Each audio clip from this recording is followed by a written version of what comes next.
তার পিতার সাথে সাক্ষাৎ হবে। পিতার চেহারা দুশ্চিন্তাগ্রস্ত, টেনশন যুক্ত। এই দুশ্চিন্তাগ্রস্ত চেহারা দেখে ইব্রাহিম আলাইহিস সালাম বাবাকে বলবেন, আব্বা আমি কি আপনাকে দুনিয়াতে বলি না আমার বিরোধিতা করবেন না? সমান সমান তোমরা রহম পাবেন।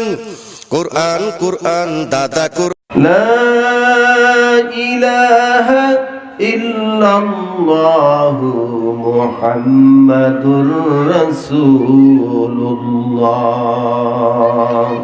সাল্লাল্লাহু আলাইহি ওয়াসাল্লাম। আল জামিয়াতুল কুরআনিয়া দারুল উলুম মঈনুল ইসলাম চরকাওয়ানিয়া লোহাজুড়ি সপ্তম বার্ষিক ইসলামী মহাসম্মেলনের সম্মানিত সভাপতি এবং সহসভাপতি এবং আজকের মাহফিলের সম্মানিত প্রধান মেহমান এবং আজকের মাহফিলের প্রধান আলোচক, প্রধান আকর্ষণ সহ সম্মানিত উলামায়ে কেরাম, মুরব্বিয়ানে কেরাম, সমবয়স্ক যুবক ভাইরা, পর্দার আড়ালে অবস্থান করছেন সম্মানিতা মা ও বোনেরা, সর্বস্তরে তৌহিদি মুসলিম জনতা, মহান আল্লাহর কাছে শুকরগুজার করছি যে মহান মনিব রব্বে কারীম আজকে আমাদেরকে এখানে বসে দিনী আলোচনা শোনার, আলোচনা করার সুযোগ দিয়েছেন। এই জন্য আমরা সবাই শুকরিয়া আদায় করি আলহামদুলিল্লাহ। দেখছেন মুসলমানদের অবস্থা, মাহফিল শুরু হয়েছে মনে হয় দিনের বেলা থেকে, শ্রোতা কোথায়?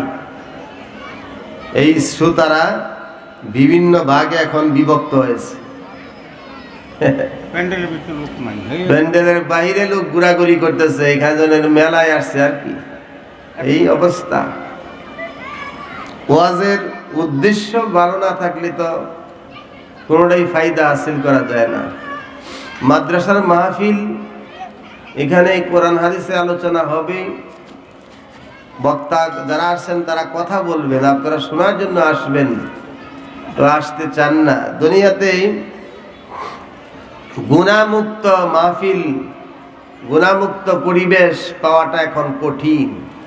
একমাত্র মসজিদ আর এই মাহফিল, কোরআন সুন্নাহর মাহফিলগুলো ছাড়া গুনাহমুক্ত পরিবেশ পাওয়া খুব কঠিন এবং জটিল। যেখানে যাবেন সেইখানে গুনার সম্ভাবনা আছে না নাই? আছে। এমন পর্যায়ে গুনার ছয়লা, বাড়িতে গুনাহ, রাস্তাঘাটে গুনার কাজ, দোকানপাটে, চায়ের স্টলে, বিভিন্ন জায়গায় শুধু গুনাহ আর গুনাহ হচ্ছে।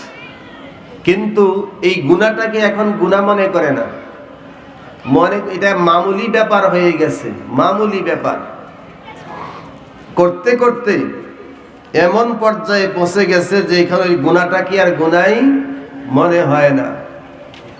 গুনাহকে যখন গুনাহ হিসাবে আর মনে না করে পাইকারি ভাবে করতে শুরু করে, তখনই তাদের উপর আল্লাহর গজব আর আযাব নেমে আসে। করোনা মহামারী তো এমনি আসে নাই, এই জাতির সচেতনতা বৃদ্ধির লক্ষ্যে এসেছে যে দেখ করোনা কি জিনিস, সর্দির মতন হইলেই দুনিয়া থেকে বিদায় হয়ে যাওয়া লাগে, অথচ এই সর্দি আগের থেকেই আছে। আর একটা এখন বের হচ্ছে ওমিক্রন, এটা করোনার চেয়েও শক্তিশালী। একটার পর একটা আসবে যদি আমরা সঠিক না হই, গুনাহ পরিহার না করি। এই জন্য গুনাহমুক্ত এই পরিবেশ, আজকের এই ময়দান, যারা যেখানে আছেন চলে আসুন। কোরআন সুন্নাহর কথা শুনলে খাস্তানা লাভ হবে, লাভ হবে, খাস্তা নেই।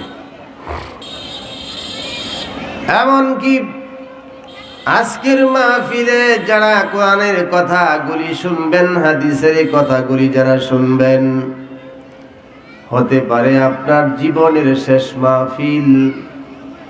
মাহফিলের শুরু থেকে শেষ পর্যন্ত যতক্ষণ মাহফিলে বসে থাকবেন আর দিনী আলোচনাগুলি শুনতে থাকবেন, আল্লাহ পাকের হিদায়াত নসিব হয়ে যেতে পারে। একটা কথার কারণে হিদায়াত নসিব হয়ে যেতে পারে। আর যদি হিদায়াতের রাস্তায় চলতে থাকেন, এই অবস্থায় যদি মৃত্যু হয়ে যায়, আল্লাহ পাক রব্বুল আমিন আপনাকে জান্নাত নামক মহা সৌভাগ্যের স্থান দিয়া ধন্য করে দিবেন। কিন্তু আমরা এই সুন্দর একটি স্থান এখানে আসতে রাজি না। অনেকেই আসে পরে পরে আসলে তো আগের বক্তাদের কথা শোনা যায় না।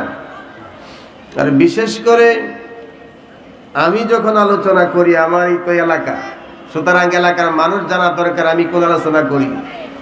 বেশিরভাগ মাহফিলে কিচ্ছা কাহিনী শুরু করে, এই কিচ্ছা সেই কিচ্ছা।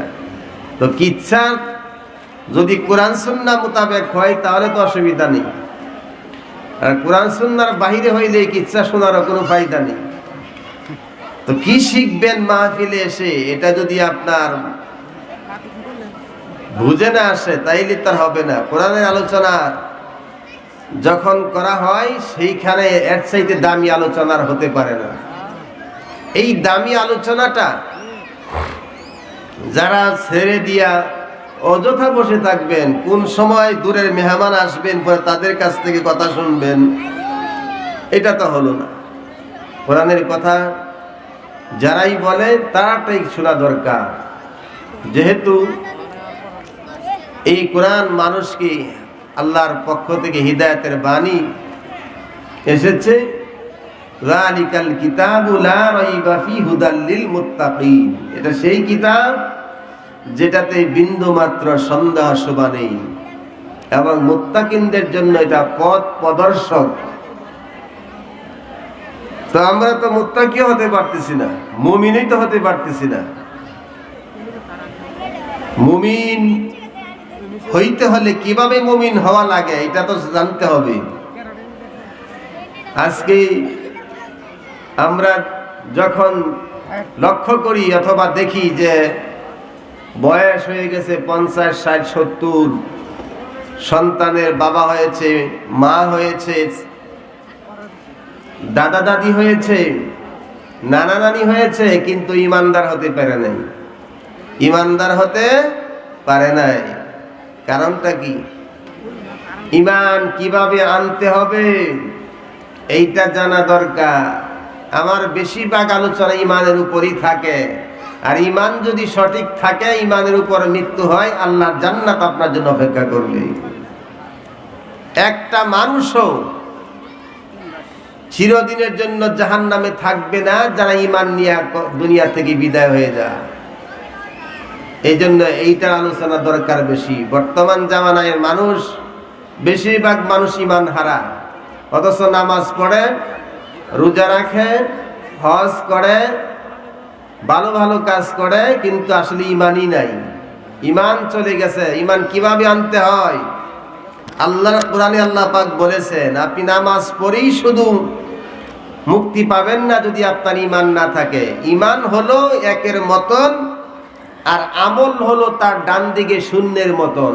একের ডাইনে শূন্য দিলে 10 হয়, আরেকটা শূন্য দিলে 100 হয়, আরেকটা শূন্য দিলে 1000 হয়, আরেকটা শূন্য দিলে 10,000 হয়, আরেকটা দিলে 1 লক্ষ হয়। দিতে থাকবেন, সংখ্যার মান বাড়তে থাকবে। তো এক যদি মুছে ফেলেন, শূন্যের কি দাম আছে? শূন্যের কোনো দাম নাই। এই জন্য আপনার ইমান যদি থাকে, ইমান থাকার পরে আপনি ফরজ বন্দেগি, নফল বন্দেগি, ওয়াজিব বন্দেগি, ফরজ, ওয়াজিব, সুন্নাত, মুস্তাহাব, নফল যাই আপনি করবেন সব আপনার আমল নামায় এড হবে, যুক্ত হবে। আর যদি ইমান না থাকে, আপনি জীবন বড়ও যদি ভালো কাজ করেন, আর ইমান না থাকার কারণে আপনার ভালো কাজগুলি সংযুক্ত হবে না, অ্যাড হবে না, বাতিল হয়ে যাবে। তাই বন্ধুগণ, ইমান কিভাবে আনা লাগে আল্লাহ রাব্বুল আলামিন কোরআনে কারীমের মধ্যে ঘোষণা করেছেন। কারণ ইসলাম একটা কমপ্লিট কোড অফ লাইফ। পরিপূর্ণ জীবন ব্যবস্থা। এখানে জীবনের সব কিছুর বর্ণনা রয়েছে। আপনি ইমানদার হবেন কিভাবে, ইমান আনবেন, আল্লাহ পাক এটা বর্ণনা দিয়েছেন। ইমান যেইভাবে আনলে আপনার ইমানটা কমপ্লিট হবে, পরিপূর্ণ হবে, সেইভাবে আনা লাগবে। আল্লাহ রাব্বুল আলামিন কোরআনে কারীমের ভিতরে ঘোষণা করেছেন, ফামান ইয়াকফুর বিত্তাগুত ফামান ইয়াকফুর বিত্তাগুত ওয়া ইউমিন বিল্লাহি ফাকাদ ইসতামসাকা বিল উরওয়াতিল ওয়াসকা লা ইনফিসামা লাহা। আবার আল্লাহ বলেন, অতএব যে ব্যক্তি বাতিলকে অস্বীকার করবে, বাতিল যারা আছে তাদেরকে অস্বীকার করে যেই ব্যক্তি ঈমান আনবে, সে এমন একটা রশি ধরলো যেটা ছিঁড়ে যাবার মতো নয়। তাগুতকে অস্বীকার করে ঈমান আনতে হবে, বাতিল শক্তিকে অস্বীকার করে ঈমান আনতে হবে। যেই বাতিল শক্তি ইসলাম নিজে মানে না, অন্যকে মানতে দেয় না, নিজে ইসলামের কাম করে না, অন্যকে করতে দেয় না, বাধা সৃষ্টি করে। তাগুত বলা হয় শয়তানকে, তাগুত বলা হয় দেবদেবীকে, তাগুত বলা হয় বিভ্রান্তিকর উপায় উপকরণকে, তাগুত বলা হয় যে ইসলাম মানে না, অন্যকে মানতে দেয় না। এখন আমরা যদি লক্ষ্য করি তাহলে দেখতে পাই বাতিলের সাথে আমাদের লিয়াজু মেনটেন করে কিন্তু আমরা কাজ করে থাকি। তাহলে বোঝা যাবে যে ঈমান আমাদের কতটুকু আছে। তাহলে আমরা যদি বাতিলকে অস্বীকার করি, ঈমান আনি, আল্লাহ রাব্বুল আলামিন বলেন, তাহলে তুমি এমন ঈমানদার হইলা, তুমি ঈমানের এমন একটা রশি ধরলাম যেই রশিটা কখনো ছিঁড়ে যাবার মতো নয়। আর ঈমান নামক রশি যার যত বেশি শক্ত হবে, যার যত বেশি ভালো হবে, সেই ব্যক্তি এই রশি ধরে আল্লাহর জান্নাত পর্যন্ত পৌঁছে যাবে। আর এই ঈমান আপনি আমি যারাই আজকে ঈমানদার দাবি করি, ঈমানের পরিপূর্ণতা যাদের আছে, আর যারা আমরা কালেমা পড়েছি, এটা একটা সৌভাগ্যের বিষয়। কারণ আপনার আমার চাইতে আরো বহু গুণে শক্তিশালী মানুষ, সুন্দর সুদর্শন চেহারার অধিকারী, পয়সা কড়ির অভাব নেই, কিন্তু ঈমানদার হতে পারে না। ঈমানের কলকাঠি কার হাতে? আল্লাহর হাতে। কার হাতে?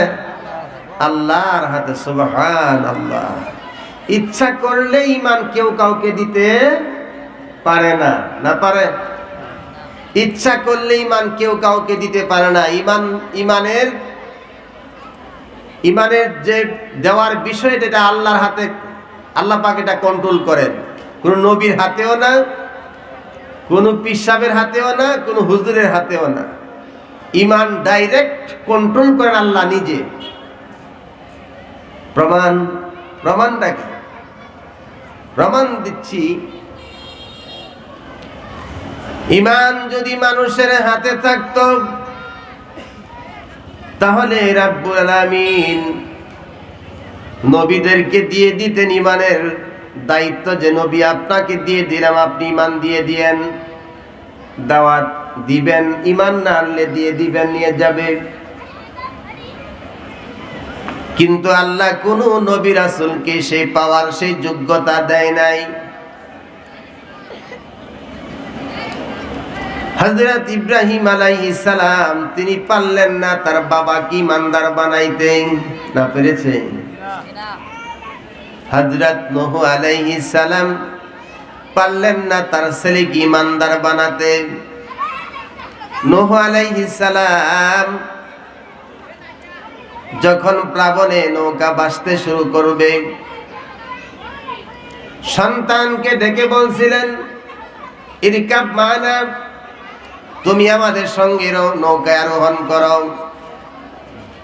কিন্তু কেনান জবাব দিয়েছিল, সন্তান জবাব দিয়েছিল, আমাকে পানিতে ডুবাইতে পারবে না।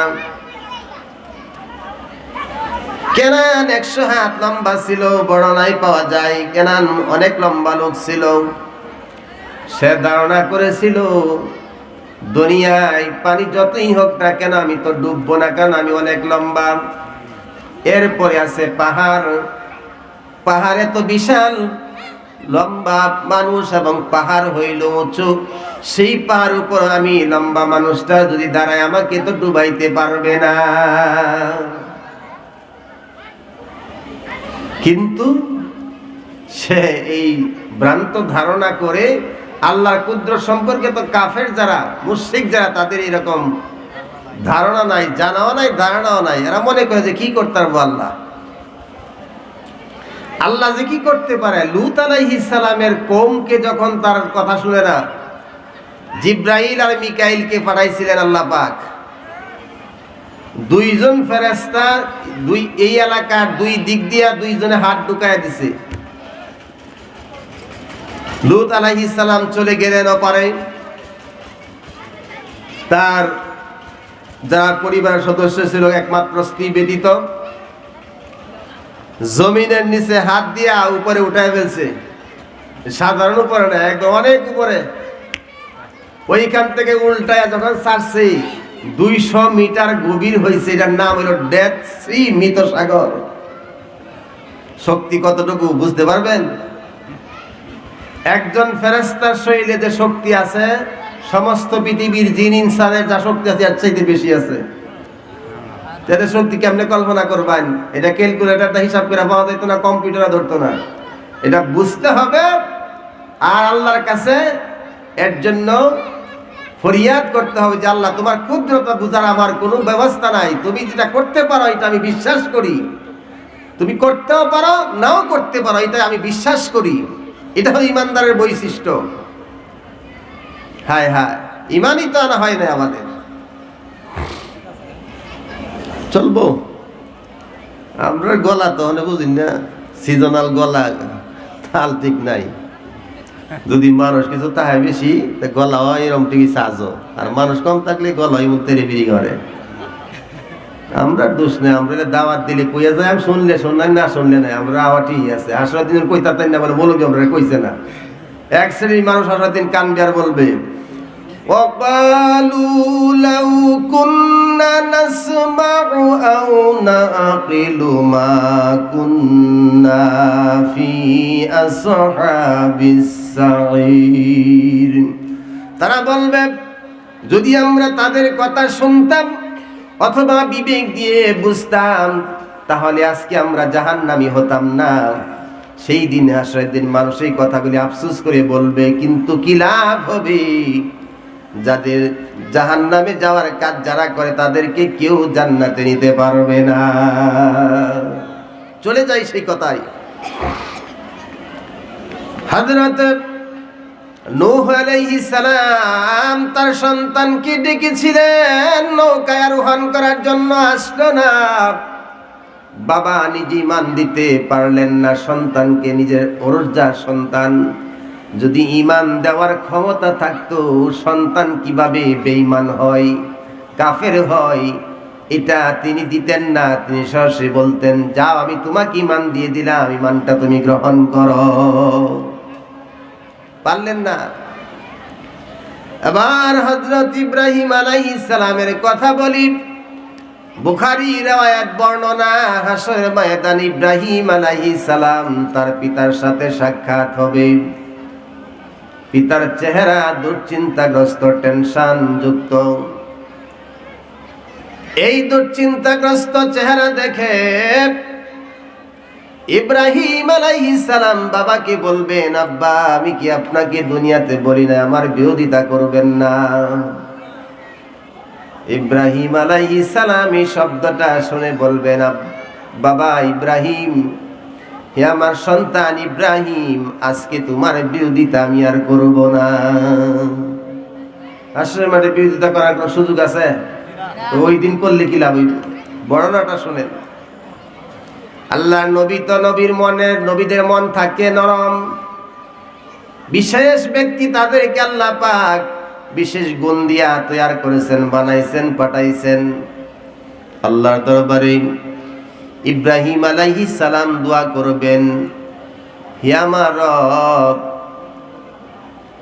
তুমি তো আমার সঙ্গে ওয়াদা করেছিলাম হাসরের দিন তুমি আমাকে লাঞ্ছিত করবে না, বেইজ্জতি করবে না।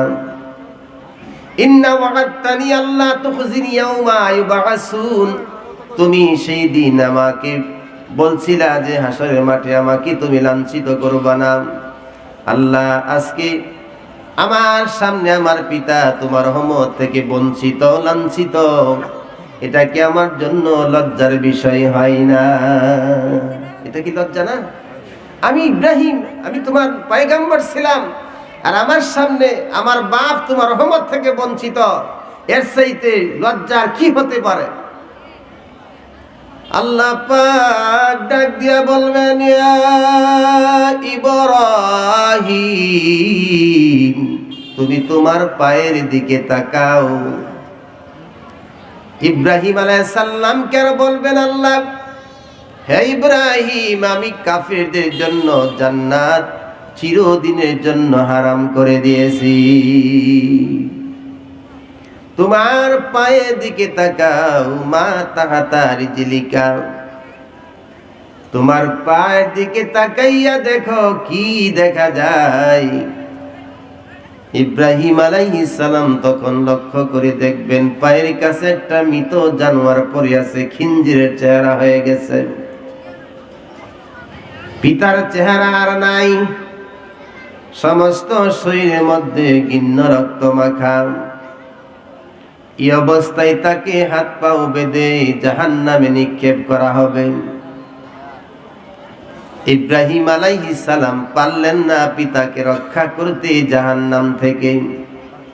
এবার আসেন আমরা যার উম্মত, যেই নবী উম্মতের দরদি, কান্ডারি উম্মতের দরদি বিশ্ব নবী মুহাম্মদুর রাসূলুল্লাহ সাল্লাল্লাহু আলাইহি ওয়াসাল্লাম, তিনি কত মানুষকে জান্নাতে নিবেন আল্লাহর ইলমের মধ্যে আছে, নবী নিজেও জানে না কত মানুষকে জান্নাতে নিবেন। আল্লাহ পাক নবীজির কাছে জিবরাইল পাঠাইলেন দুইটা জিনিস দিয়া, দুইটা প্রস্তাব দিলেন আমার নবীকে। একটা প্রস্তাব দিলেন নবীর কাছে যে, হে মুহাম্মদ সাল্লাল্লাহু আলাইহি সাল্লাম, আপনি যদি চান আপনার উম্মত অর্ধেক জান্নাতে প্রবেশ করুক, এটা কি আপনি চান কিনা? আর যদি এটা না চান, আপনি আপনার উম্মতের জন্য সুপারিশ নিয়ে যেতে পারেন। সুবহানাল্লাহ বলতেন না? আল্লাহ, আমার দয়ার নবী রাহমাতুল লিল আলামিন জিবরাইলকে বললেন, ও জিবরাইল, আমি আমার কাছে যে প্রস্তাব দেওয়া হয়েছে, আমি আমার উম্মতের অর্ধেক জান্নাতে প্রবেশ করুক, এটা আমি চাই না। আমি আমার উম্মতের জন্য সুপারিশের প্রস্তাবটা কবুল করে নিলাম।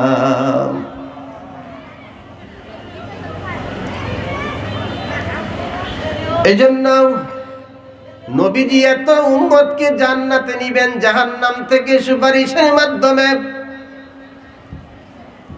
আল্লাহ পাক তার সুপারিশ কবুল করবেন। বুখারী মুসলিমের riwayat, নবী যতক্ষণই আল্লাহর কাছে সুপারিশ করবেন ততক্ষণই আল্লাহ পাক সুপারিশ কবুল করবেন আর দিতে থাকবেন, নিতে থাকবেন। নবী মুহাম্মদুর রাসূলুল্লাহ সাল্লাল্লাহু আলাইহি সাল্লাম 40 বছর বয়সে নবুয়ত লাভ করলেন।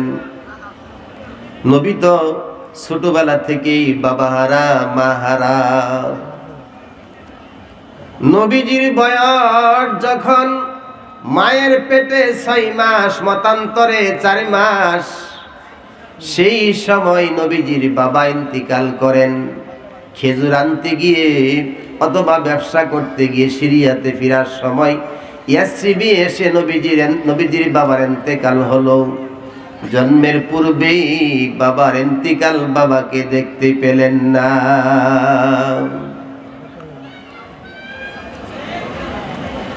5 অথবা 6 বছর বয়সের সময় মায়ের ইন্তিকাল, মাকে নিয়ে পিতার কবর জিয়ারত করতে যখন গিয়েছিলেন, পিতার কবর জিয়ারতে গেলে ফিরার পথে মা দুনিয়া থেকে বিদায় হয়ে যায়। মার ইন্তিকাল যখন হলো, নবীজি আপন হারা হয়ে গেলেন। নবীজিকে মায়ের কাছে বেশি দিন ছিলেন না, কারণ দাত্রী মা হালিমার কাছে নবীজি ছিলেন। মার ইন্তিকাল হলে নবীজি দাদার কাছে লালিত পালিত হইলেন 8 বছর বয়স পর্যন্ত। এই মুরব্বিটারে বসায় দেন অথবা চেয়ার দেন, উনি বসে থাকতে পারবে না, একটা চেয়ার দেন। বাজি ভাই বসতে পারবে, বসায় দেন। একটু জিকির করি, লা ইলাহা ইল্লাল্লাহ, লা ইলাহা ইল্লাল্লাহ। সবাই জোরে জোরে পড়েন, লা ইলাহা ইল্লাল্লাহ, লা ইলাহা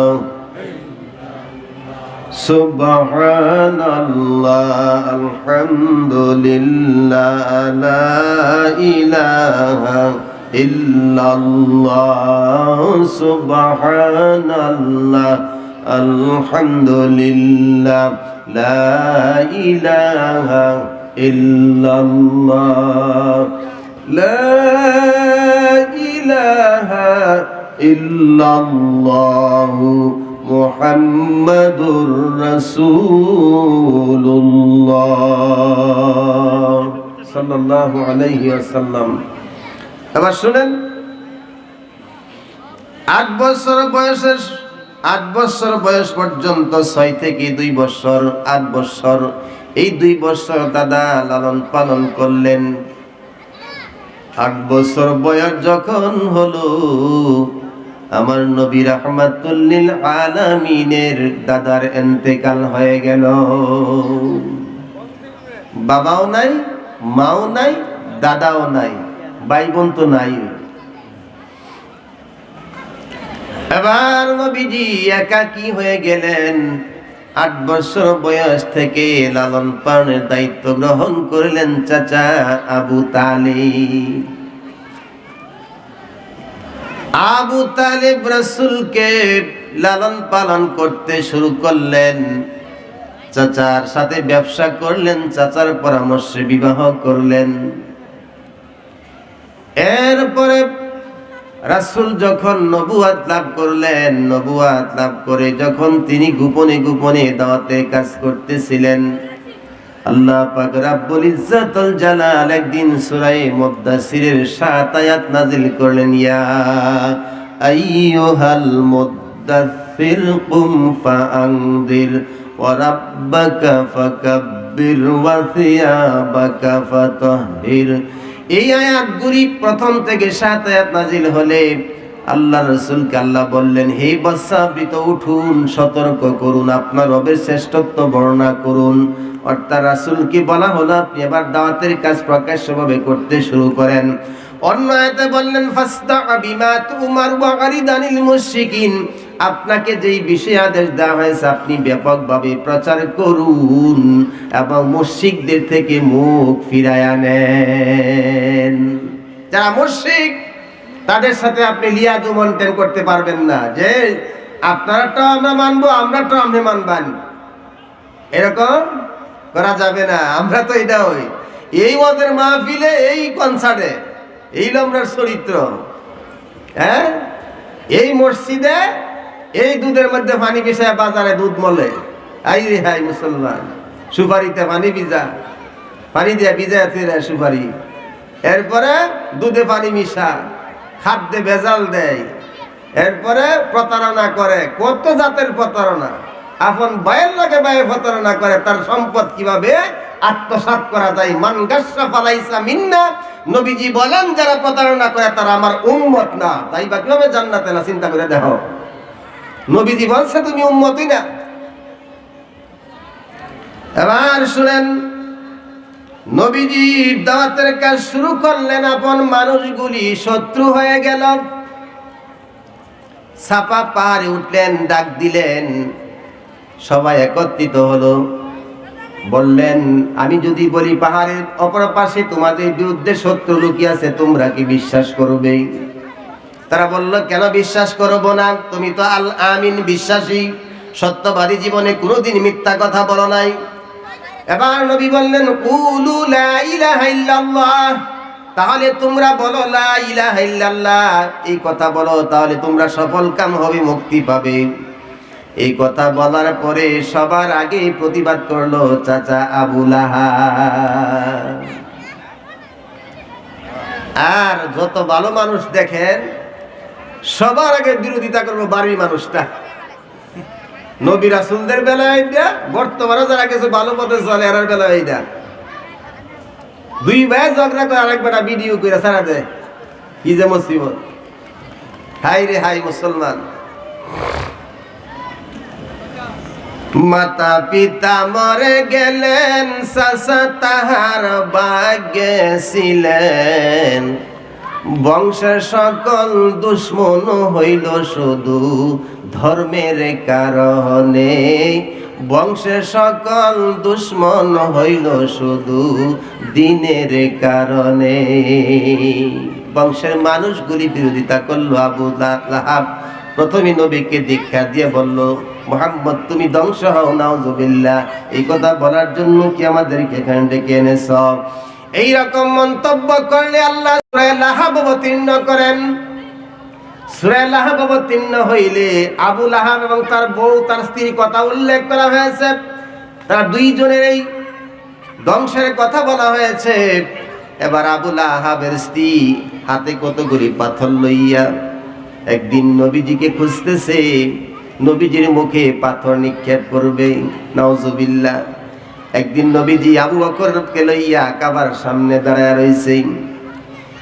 এরপরে আবু লাহাবের স্ত্রী আসতেছে নবীজিকে পাথর মারার জন্য, কিন্তু মারতে পারবেনি, কারণ আমার আল্লাহ তো সেই সুযোগ করে দিবে না। নবীজি আবু বকরকে নিয়ে দাঁড়িয়ে আছেন, কিন্তু আল্লাহ তাআলা ইতিমধ্যে তার চোখের পাওয়ারকে বিলুপ্ত করে দিয়েছেন, নবীকে আর দেখতে পাইতেছে না। আবু বকরকে জিজ্ঞাসা করে আবু লাহাবের স্ত্রী মুহাম্মদ কোথায়? তিনি বললেন কেন? সে বলল আমার স্বামী এবং আমার উপরে আয়াত নাকি নাজিল হয়েছে, আমাদের বদদুয়া করে, আমাদের ধ্বংস কামনা করে আমি মুহাম্মদকে পাথর নিক্ষেপ করব, কিন্তু আল্লাহ রাসূলকে সে দেখতে পাইনি, অথচ একসাথে দাঁড়ানো। যখন সে চলে আসলো, হযরতে আবু বকর নবীকে জিজ্ঞাসা করেন ইয়া রাসূলুল্লাহ আপনি তো আমার কাছে দাঁড়ানো, কিন্তু সে কেন আপনাকে দেখতে পায় না? নবীজি বলেন আবু বকর রে, আমার আল্লাহ তার চোখের পাওয়ার বিলুপ্ত করে দিয়েছে, আমি রাসূলকে সে দেখতে পাবে না। নবীজি দাওয়াতের প্রচার করতেছিলেন, মানুষ একে একে দুশমন হতে শুরু করলো।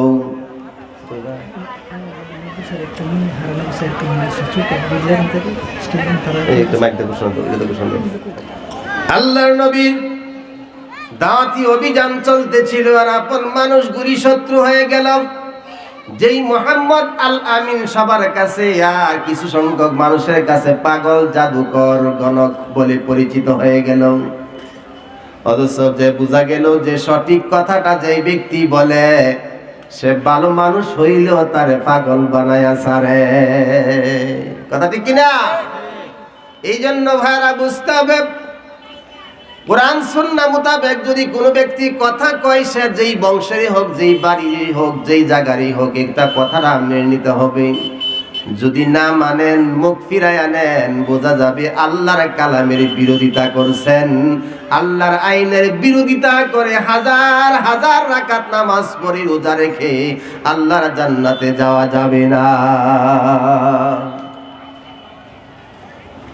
নবীজি দাওয়াতের অভিযান চলাকালে এক পর্যায়ে মক্কার লোকেরা নবীকে এক করে ফেলার জন্য সিদ্ধান্ত নিল। সিদ্ধান্ত নিয়ে তারা হাশিমি বংশের সকল লোককে বয়কট করলো। সবাই একত্রিত হয়ে গেল, এলাকার এই বংশটাকে আলাদা করলো।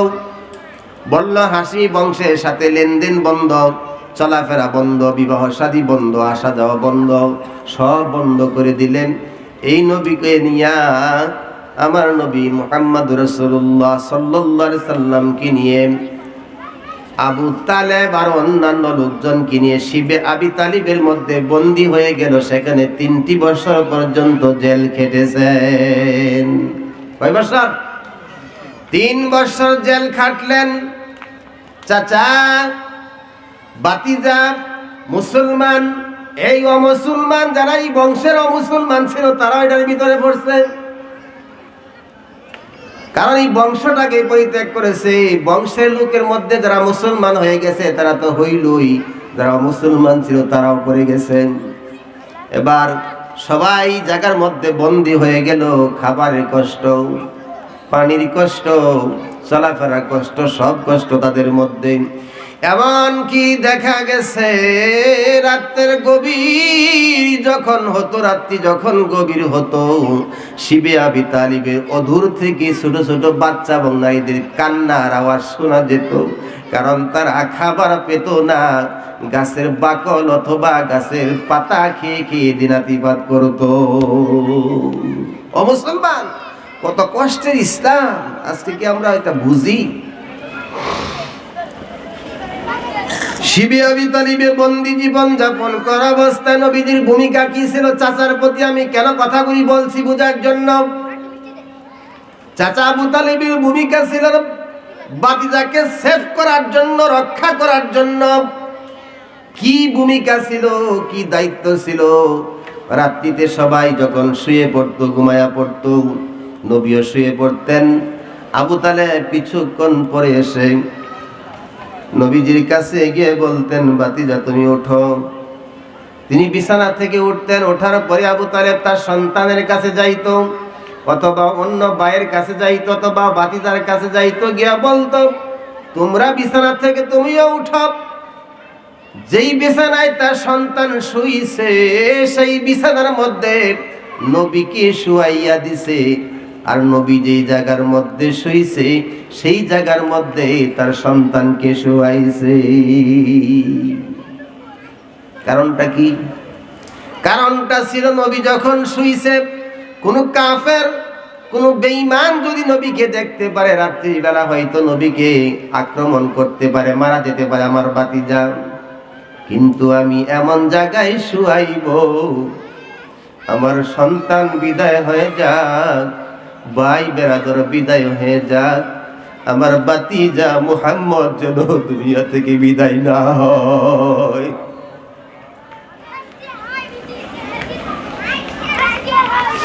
এত মুহাব্বত করলেন। বুখারীতে বর্ণনা এসেছে, নবীজি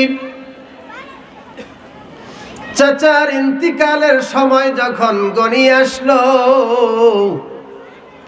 আবু তালেবের ইন্তিকালের সময়, নবী চাচার কাছে গিয়ে বললেন, চাচা আপনি পড়েন লা ইলাহা ইল্লাল্লাহ, এই কালিমাটুকু পড়েন। আপনি এতটুকু স্বীকৃতি দিলেন, আমি আপনার জন্য আল্লাহর কাছে সুপারিশ করব। শুধু এতটুকু বললে আমি আল্লাহর কাছে সুপারিশ করব। সামনে ছিল আবু জাহেল আর আব্দুল্লাহ ইবনে উমাইয়া, এই দুই কাফের ছিল সামনে। এবার সেই দুই কাফের আবু তালেবকে বলছে, নেতা আপনি আরবের উপর সর্দার প্রধান ছিলেন, আপনি কি মৃত্যুর সময় আপনার বাপ দাদা ধর্ম ছেড়ে দিয়া মুহাম্মাদের প্রচারিত দিন গ্রহণ করবেন? এটা কি হতে পারে? এটা তো কলঙ্ক হবে আপনার। আল্লাহর নবী মুহাম্মদুর রাসূলুল্লাহ সাল্লাল্লাহু আলাইহি সাল্লাম তিনি চিন্তায় পড়ে গেলেন, দেখা যাক কি হয়। তারা দুইজনের সঙ্গে আবু তালেবের কথা চলতেছিল। আবু তালেব কথা বলছে তাদের সঙ্গে, নবীজির সঙ্গে আর কথা বলে না। যখনই আবু তালেব প্রস্তুতি নিল কথা বলবেন, আমার নবী মনে করেছেন হয়তো আমার চাচা কালিমা পড়বে, মনে বড় আশা ছিল। ইমান কি মহান দৌলত, যেটা পেয়ে গেছেন আজকে এমনি, আর ইমানদার হয়েছেন। ইমান যদি থাকে কি পাওয়ার, আপনার কি পাওয়ার বিষয়। নবীজি আশান্বিত হলেন, চাচা মনে হয় কালিমা পরে মুসলমান হয়ে যাবে। কিন্তু দুর্ভাগ্য, আবু তালেবের মাথা উঁচু করে বলে, বাতিজা, আমার মৃত্যুর সময় আমি আমার বাপ দাদা ধর্ম ছেড়ে দিয়ে তোমার প্রচারিত দিন গ্রহণ করতে পারলাম না। মানুষ আমাকে মানুষ দুর্নাম বলবে, আমাকে মানুষ বদনাম বলবে যে আমি বাপ দাদার ধর্ম মরণের সময় ছেড়ে দিয়েছি। কিন্তু আবু তালেবের ইন্তেকাল হয়ে গেল, কালিমা পড়ল না। নবীজি ফুফাইয়া ফুফাইয়া শিশু বাচ্চার মতন কান্না শুরু করলেন। হায়রে, কত মানুষ জান্নাতে যাবে, আমার চাচা আমাকে লালন পালন করলো, আমাকে এত সহযোগিতা করলো। আবু তালেব নবীজিকে কত সহযোগিতা করছেন, আর তার জীবনী পড়েন পাবেন। আল্লাহ নবী চিন্তায় পড়ে গেলেন, আরে এত মানুষকে আমি জান্নাতে নিতে পারবো, সুপারিশ করে চাচার ব্যাপারে সুপারিশ করতে পারবো না। নবী যখন কান্না শুরু করলেন, আল্লাহ পাক আয়াত নাযিল করলেন, ইন্নাকা লা তাহদি মান আহবাবতা ওয়ালাকিন্নাল্লাহা ইয়াহদি মান ইয়াশাউ ওয়া হুয়া আ'লামু বিল মুহতাদিন। সুবহানাল্লাহ। আল্লাহ বলেন, ইন্নাকা লা তাহদি মান আহবাবতা ওয়ালাকিন্নাল্লাহা ইয়াহদি মান ইয়াশাউ ওয়া হুয়া আ'লামু বিল মুহতাদিন। হে নবী, আপনি যাকে পছন্দ করেন তাকে আপনি হিদায়াত দিতে পারবেন না। আপনি যাকে পছন্দ করেন তাকে হিদায়াত দিতে পারবেন না। ওয়ালাকিন্নাল্লাহা ইয়াহদি মান ইয়াশাউ, কিন্তু আল্লাহ যাকে চান তাকে হিদায়াত দিয়ে দেন। এই যে হিদায়াত পেয়েছেন বিদায় আজকের জান্নাতের বাগানে আসতে পারছেন। কত মানুষ বাড়িতে শুয়ে থাকবে, এই জান্নাতের বাগানে আসতে পারবে না, বাড়ি থেকেই সময় কাটাবে, আজ না হয় কাল, এভাবে দিন তার চলে যাবে, ভালো কাজ করার সুযোগ পাবে না। হঠাৎ আজরাইল সামনে দাঁড়াইয়া যাবে,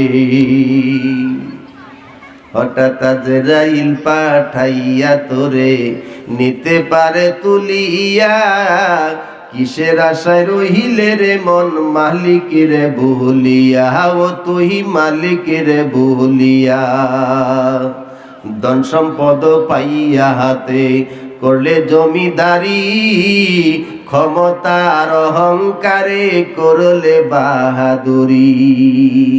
ধন সম্পদ পাইয়া হাতে করলে জমিদারি, ক্ষমতার অহংকারে করলে বাহাদুরি। ও তোর রেশমি পোশাক সোনার আংটি,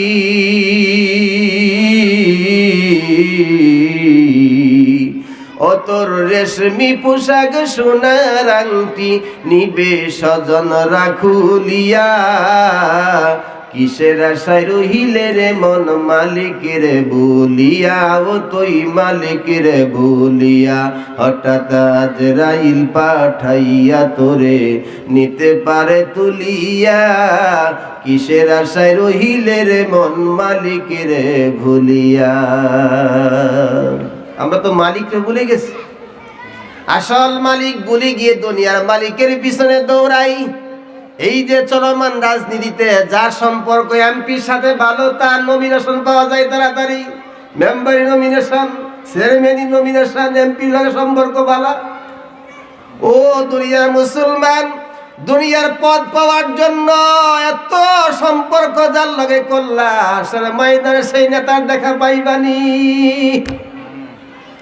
সেই নেতার দেখা তো পাইবা না। সে নেতা তো দূরের কথা, আপন মা বাবা সন্তানের পরিচয় দিবে না। আল্লাহর কোরআন বলছে তার থেকে পালায়া যাবে। সম্পর্ক আল্লাহর সঙ্গে করো, আল্লাহকে বন্ধু বানাও। আল্লাহকে যদি বন্ধু বানাও, মরণেও চিন্তা নাই, কবরেও চিন্তা নাই।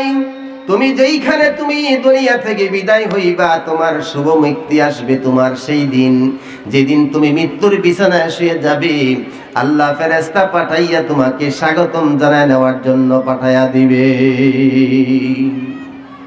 আমার যখন ফুরাবে দিন, আসবে গহীন রাতি, থেকো আল্লাহ জীবনে, থেকো আল্লাহ জীবনে, হয়ে চিরসাথী, আসবে গহীন রাতি। জীবন নদীর দোকুল জোড়ে, আসলে আমানিশা, থাকবে না রে দু চোখে একটু আলোর দিশা। জীবন নদীর দোকুল জোড়ে, আসলে আমানিশা, থাকবে না রে দু চোখে একটু আলোর দিশা। সেদিন আমার অন্ধ চোখে তুমি আলোর বাতি, আসবে গহীন রাতি। আমার যখন ফুরাবে দিন, আসবে গহীন রাতি, থেকো আল্লাহ জীবনে, থেকো আল্লাহ জীবনে, হয়ে চিরসাথী, আসবে গহীন রাতি। সবাই পড়ুন আমিন। আল্লাহ কবুল করলে আমাদের জীবনটা ধন্য হয়ে যাবে। কবরে যখন আপনি যাবেন, আপনাকে প্রশ্ন করা হবে তিনটা। রবকে, দিন কি, নবীকে, নবীকে দেখাইয়া জিজ্ঞাসা করা হবে ওমান হাযার রাজুল আল্লাযী বুইসা ফীকুম, ওই ব্যক্তিটাকে যাকে তোমাদের নিকট পাঠানো হয়েছিল, ওই ব্যক্তিটাকে জিজ্ঞাসা করা হবে। প্রশ্নের উত্তর যখন জিজ্ঞাসা করলে দিতে পারবেন, আর একটা সম্পূরক প্রশ্ন হবে, তুমি এগুলা পাইলা কোথায়? তোমার দ্বীন ইসলাম, তোমার রব আল্লাহ, তোমার নবী মুহাম্মদুর রাসূলুল্লাহ পাইলা কোথায়? তখন বান্দা বলবে, আমি আল্লাহর কোরআন পড়ে পেয়েছি। বলেন সুবহানাল্লাহ। উত্তর হয়ে যাবে, আবার আওয়াজ দিবে গায়েব থেকে, নাম কানাও মাতিল আরুস, তুমি ঘুমাও এমন ভাবে ঘুমাও যেমন বাসর রাত্রিতে দুলহান যেইভাবে নিদ্রা যায়, একজন ছাড়া একজনের ঘুম ভাঙ্গাইতে পারে না, এমন ভাবে তুমি নিদ্রা যাইবা, এমন ভাবে ঘুমাইবা। এমন ঘুম ঘুমাইবে রে মানুষ, কিয়ামতের মাঠ কায়েম হওয়ার আগে তোমার ঘুম আর ভাঙবে না। হাজার হাজার বছর চলে যাবে, কোনো অসুবিধা নাই। আর যে বিপদে পড়বে, কবরের পাশ দিয়া মানুষ গেলে জিজ্ঞাসা করে, ইয়া আখি মাতাল কিয়ামাত, হে ভাই বলে যাও কিয়ামত কখন হবে? কারণ সে তো দুর্দশার মধ্যে আছে, শাস্তির মধ্যে আছে। শাস্তি দিনগুলি কিন্তু ফুরিয়ে যায় না। শাস্তি তো চলতেছে, চলমান, দিন ফুরায় না। আরামের দিন সহজে ফুরিয়ে যায়। এই জন্য ভাইয়ারা আমার, ঈমান ছাড়া কেউ কাউকে রক্ষা করতে পারবে না। আজকে আপনাকে আল্লাহ ঈমান দিয়ে ধন্য করছেন, ঈমান নামক মহান দৌলত আপনাকে দিয়েছেন। শুকরিয়া কি কোনোদিন আদায় করছেন? হায় হায়, আদায় তো করেন না। নামাজই তো পড়ে না অনেকে। যাও নামাজ পড়ে, তাড়াহুড়ার নামাজ, এই ব্যবসা, এই বাণিজ্য, এই আমার হাল চাষ গেল, এই আমার ক্ষেত গেল, এই আমার জমি গেল, তাড়াহুড়া আর তাড়াহুড়া। নামাজের মধ্যে সময় দেয় না, আল্লাহকে সময় দেয় না। কয় মিনিট লাগে মিয়া নামাজ পড়তে? ফজরে 4 রাকাত, জোহরে 10 রাকাত, আসরে 4 রাকাত, মাগরিবে 5 রাকাত, এশার 9 রাকাত। শুধু মিনিট মিনিট ধরলে একটা নামাজে 9 মিনিট 10 মিনিটে শেষ হয়ে যায়। আর কি তাড়াহুড়া নামাজ, কোনো তাসিন নাই নামাজের। আর এই জন্য নামাজ হয় না বিদায়ী যা মন চা তা করতে থাকে। নামাজ পড়ার পরে বিভিন্ন অন্যের সাথে জড়িত হয়ে যায়। কেন? নামাজ হচ্ছে না। অথচ এই নামাজ যদি আপনার হয়ে যাইতো, তাহলে আপনি আস্তে আস্তে আল্লাহর দিকে এগিয়ে যাইতেন। নামাজটার মধ্যে সময় দেওয়া হয় নাই, নামাজই পড়ে নাই। একটু মুনাজাত যে আস্তে করবে, একটু সময় নিয়া। এই ইমাম সাহেব পড়ছে, ইমাম সাহেব হাত উড়াইছে, উনিও হাত উড়াইছে। ইমাম সাহেব কি কইছে বুঝ যেত না, ওই হুজুরে কইছে, খালি আমিন আমিন করছে, এই পর্যন্তই তার শেষ। নিজের জন্য কিছু একদিনও কিছু বললো না। এটা তো বলতে হবে, আর কিছু বুঝতে হতে হবে। বুঝতে হবে না? বুঝতে হবে, আপনাকে পড়তে হবে। বুড়া হন, যুবক হন, পড়তে হবে, জানতে হবে। না জানলে উপায় নাই, জানতেই হবে আপনাকে। আপনি যে যদি না জানেন তাহলে শিখবেন কোত্থেকে? আপনি নিজের জন্য কি দোয়া করছেন? আল্লাহ তুমি আমার মরণটা ইমানের সাথে দিও, আল্লাহ তুমি আমাকে ইমানদার হিসাবে কবুল করিও, আল্লাহ আমাকে তোমার রেজামন্দি হাসিল করার তৌফিক দিও। একটু কি চোখের পানি ঝরছে কোনোদিন? হ্যাঁ, ভূতের লেগে জিয়ার লেগে কত কান্নাকাটি, আর আমার সে জিন্দিগির জন্য কত কান্নাকাটি, কিন্তু আল্লাহর জন্য একটু চোখে পানি আসে না। জাহান্নামের ভয়ে চোখে পানি আসে না, কবরে আযাবের ভয়ে চোখে পানি আসে না। আপনার কবরে আযাব হবে এই কথা মনে কইরা যদি একটু কান্দেন, জাহান্নামের আযাবের ভয়ে যদি কান্দেন, পানিটা তো বৃথা যাবে না রে ভাই। আল্লাহর নবী বলেন 3 শ্রেণীর মানুষ হাসরের ময়দানে কাঁদবে না। এক শ্রেণীর মানুষ হলো যারা হারাম জিনিস দেখা থেকে তারা চক্ষুটাকে হেফাজত করে, চোখ দিয়ে হারাম জিনিস দেখে না, আল্লাহ নিষেধ করেছেন এমন কোন জিনিস সে দেখে না। 2 নাম্বার হচ্ছে যারা ইসলামী রাষ্ট্রের মুসলমানের জানমালের পাহারাদারি করার জন্য রাত্রি বেলায় সজাগ থেকে থেকে পাহারাদারি করে। 3 নাম্বার হচ্ছে কুল্লা আইনিন বাকিয়াতুন ইয়াউমাল কিয়ামাতিল্লা আইনুন গাদাতান মাহারিমিল্লাহ ওয়া আইনুন সাহারাত ফি সাবিলিল্লাহ ওয়া আইনুন ইয়াখরুজু মিন নারাসি যুবাবি মিন খাশিয়াতিল্লাহি আযজা ওয়া জাল্লা। যেই ব্যক্তি আল্লাহর ভয়ে চোখ থেকে পানি ছেড়ে কানবে, তার চোখ থেকে এক ফোঁটা পানির বিনিময়ে আল্লাহ পাক জাহান্নামের আগুন তার জন্য হারাম করে দিবেন। এই জন্য ভাইরা আমল করুন, আমল করুন, বেশি বেশি আমল করুন, মালিকের সাথে সম্পর্ক রাখুন। দুনিয়ার বড় লোকের সাথে, দুনিয়ার নেতাদের সাথে সম্পর্ক রাখলে ইহলৌকিক জীবনে কিছুটা সুযোগ সুবিধা পাওয়া যায়, কিন্তু আল্লাহর সাথে সম্পর্ক রাখলে ইহকালেও শান্তি, পরকালেও শান্তি। আপনি যদি গরিব হন তবু অন্তরে প্রশান্তি লাগবে যে আমি আল্লাহর ইবাদতটা করতে পারতেছি, মালিক আমাকে তৌফিক দিয়েছেন, এটা হাজার শুকরিয়া আল্লাহর কাছে।